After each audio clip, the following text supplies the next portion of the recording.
bekerja sama dengan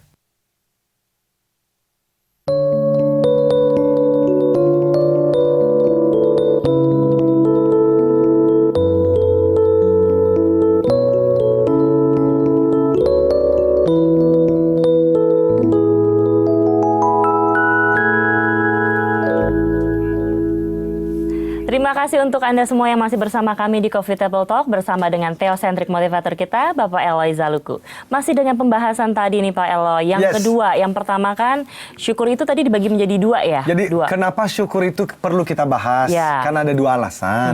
Yang tadi pertama, supaya kita mengingat Sang Pemberi. Ya. Jangan terlalu sibuk dengan pemberian-pemberiannya. Jadi pemirsa KTV juga sama. Di tahun 2015, coba introspeksi yuk. Apakah kita terlalu sibuk dengan mainan-mainan kita dan akhirnya lupa dengan Sang Pemberi. Mari di tahun 2016 kita tata lebih baik dengan cara apa? Yuk kita ingat bahwa segala sesuatu yang kita miliki itu pekerjaan, keluarga, yang masih kuliah juga itu mainan loh. Dan yang baru pacaran.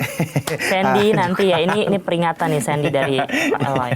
Juga jangan terlalu sibuk dengan mainan-mainannya. Yang kedua. Ya, yang kedua apa tuh? Kenapa kita perlu? Maka ini karena berbicara mengenai kita perlu melibatkan Sang Pemberi. Jadi kalau yang tadi pertama, kita mengingat Sang Pemberi. Yang kedua, kita melibatkan Sang Pemberi. Maksudnya apa ini? Ya, pemirsa KTV, kalau lagi di Jakarta ini, itu lagi di jalan raya, di lampu merah, kan sering banyak tuh pengemis. Ya. Waktu pengemis meminta uang, kan kadang kita berikan. Ya, kalau net memberikan 500 perak atau 1.000 rupiah, minta laporan nggak? Maksudnya begini, Pak, ini saya kasih 1.000 rupiah ya, tapi kasih laporan loh. 2 minggu dari sekarang, ini uang 1.000 rupiah buat apa? Buat ngerokok atau buat mencari makan? Minta laporan nggak kalau kasih 1.000 rupiah? Enggak ya? Kasih aja. Iya sama. Tapi kalau net memberikan 100 juta, kalau pemirsa memberikan 100 juta kepada pengemis ini, kira-kira minta pertanggungjawaban tidak?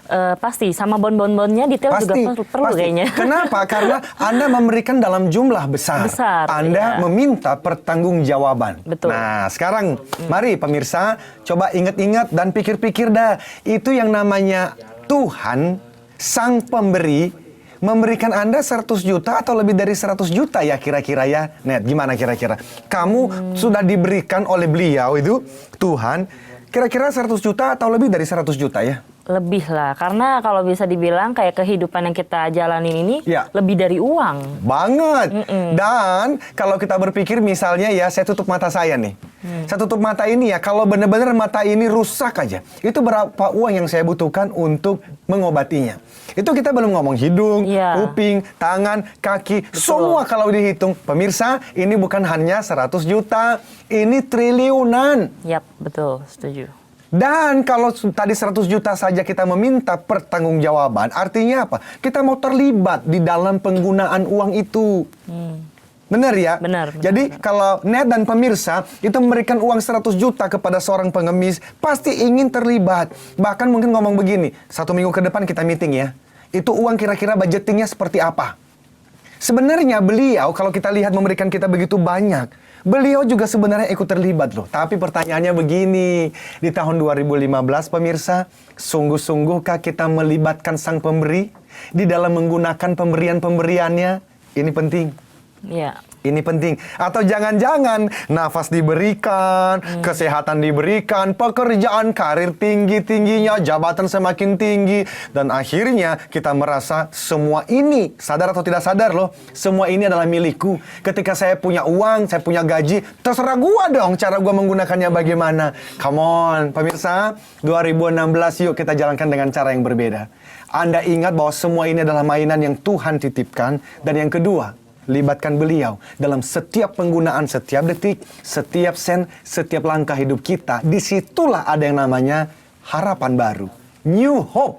Bahwa 2016 akan jauh lebih baik. Bukan karena kita hebat, tapi karena kita melibatkan Sang Pemberi di dalam menjalankan setiap pemberiannya. Itu.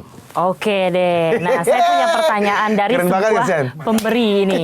Saya melibatkan dari sang pemberi ini. Yes. Pertanyaannya adalah bagaimana contoh kehidupan nyatanya kita, maksudnya gimana caranya melibatkan sang pemberi ini? Ya. Gitu loh. Kalau misalnya tadi kan dari segi misalnya mungkin tubuh kita udah dikasih sama Tuhan gitu yang Yes. di atas gitu Ya. kan. Maksudnya konkretnya lebih detailnya tuh seperti apa? Pasti pemirsa KTV pengen tahu. Konkretnya adalah kalau teman-teman yang menonton kita ada yang masih kuliah, maka mulai di tahun 2016 masuk kamar lalu berlutut sesuai agama keyakinan Anda, ngomong dulu, Tuhan terima kasih saya nonton KTV hari ini, saya diingatkan lagi bahwa semua yang saya punya adalah titipan. Dan karena itu saya meminta supaya Tuhan sebagai pemberi itu terlibat di dalam setiap mata kuliah saya. Oke. Jadi begini loh, every breath, setiap nafas yang kita beri, yang kita ambil, yang begitu ya, itu adalah kan beliau kasih. Iya. Jadi waktu kita berbicara mengenai theocentric, every inch, setiap senti di dalam hidup kita ini adalah milik beliau. Oke. Maka melibatkanlah beliau. Dengan cara apa? Ya pasti yang pertama kita sadari dulu bahwa ini milik beliau. Dan yang kedua kita berdoa sesuai agama keyakinan kita untuk apa? Untuk meminta beliau untuk ikut campur. Untuk terlibat. Karena kalau tidak ya Net ya. Kita ini sebetulnya banyak di antara kita yang tidak terlalu bijaksana. Mungkin Iya. pinter. IQ-nya bisa 140 loh. Tetapi pinter dengan bijaksana berbeda. Ada banyak orang yang pinter dan ternyata mereka bukannya semakin baik, justru semakin turun. Kenapa? Karena yang dibutuhkan bukan hanya kepintaran, tetapi kebijaksanaan. Nah, kebijaksanaan itu akan kita dapatkan ketika kita meminta kepada sumber sang bijaksana ini. Jadi di awal tahun 2016, there is hope. Karena juga kemarin kan saya ada acara namanya CEO Update, CEO Forum, Director Forum. Jadi 50 direktur dari perusahaan-perusahaan itu saya kumpulkan, kita ngumpul di Ritz-Carlton. Yeah. Dan salah satu yang saya minta mohon untuk datang untuk berbicara itu ada Pak Edwin Suryajaya, lalu ada Profesor Roy Sembol, juga ada Pak Budi Pranata. Nah, Profesor Roy Sembol membicarakan mengenai economic outlook tahun 2016 ini. Yeah. Dan beliau mengatakan 2016 sebetulnya itu akan lebih baik daripada tahun 2015.